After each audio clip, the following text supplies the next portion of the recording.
Welcome back to Stretching Your Dollar here on Cheddar News. Well, it's time for my favorite part of the show. That's where we take to LinkedIn to hear from you, our viewers.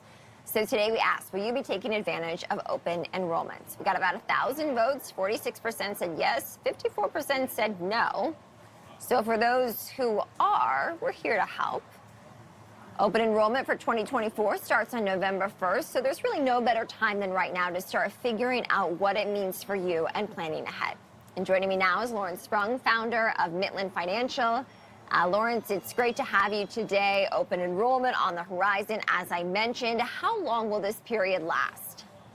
Well, that's, by employer discretion in terms of how long they'll give their employees, but typically 2 to 4 weeks is usually the allotted time frame. Who's impacted by open enrollment?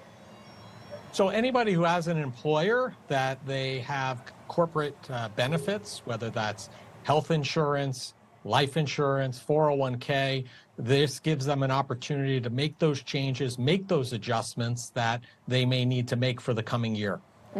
How should people start preparing for open enrollment to make sure that they choose the best option? Yeah, that's a difficult one and sometimes very challenging to choose the quote unquote best one. But you want to take a look at how your benefits worked for you over the past year and see where there might have been some shortcomings for you. And if there have been some shortcomings, identify other options that may exist to fill in those shortcomings for you if you're an individual, or you and your family if you're covering your entire family with those benefits. So if and when people update their plans, Lawrence, when does that new coverage start? January 1, typically, assuming that they're on a calendar year, right? This segment, we're talking about people who are going to start their benefits January 1. If they're on a different cycle, their open enrollment would be normally 2 to 4 weeks, whenever that cycle is. But for most part, most companies start January 1. So the decisions they're making today or in November will affect their benefits starting January 1 for the 2024 calendar year. If people want to get more information to help them navigate this process, where would you guide them to? So there's a lot of resources.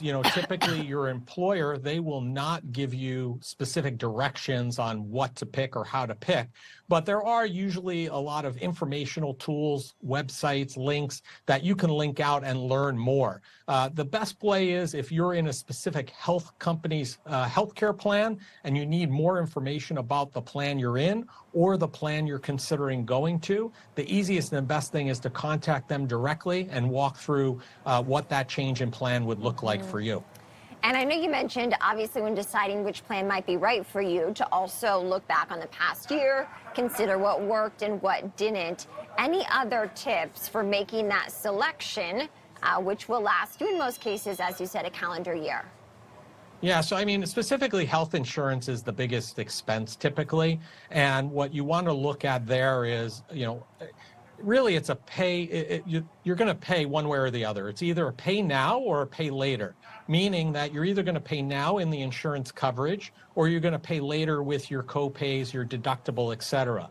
So if you felt like you did not see the doctor that much and you were in a plan that you had high premiums, you may want to switch to one that has lower premiums that still gives you some flexibility, but at the same time you're going to outlay more for those co-pays and those visits. So you have to look at that. And then, one key piece of information is if you have an HSA, a high deductible plan, you want to make sure that you open up an HSA because that will allow you to put away monies pre-tax and pay some of those expenses with money before it's taxed. Okay, so maybe tack on an HSA. I think that's really good advice. What about contacting your healthcare provider with questions to make sure that they do, in fact, qualify? I know it can be different across offices for some of the services that you anticipate you might need. Yeah, very important thing. If you know that you have a specific medical condition or something that you need to address in the coming year, or it's a chronic illness and you felt like you paid a lot out of pocket over the course of the year, it may behoove you to contact a health provider and tell them what your condition is and see if there is a plan within the options being presented to you that would support you and provide better coverage than you currently have. That's certainly something you could always do and is very helpful. Okay, final tips, Lawrence, as open enrollment is soon approaching. Yeah, I think finally, you want to make sure if you're going to make a switch, I think one of the biggest hiccups we see people make is they switch from one plan to another, even within the same network, even in the same healthcare company, and then they find out that their doctor is not in the network for that specific plan they move to.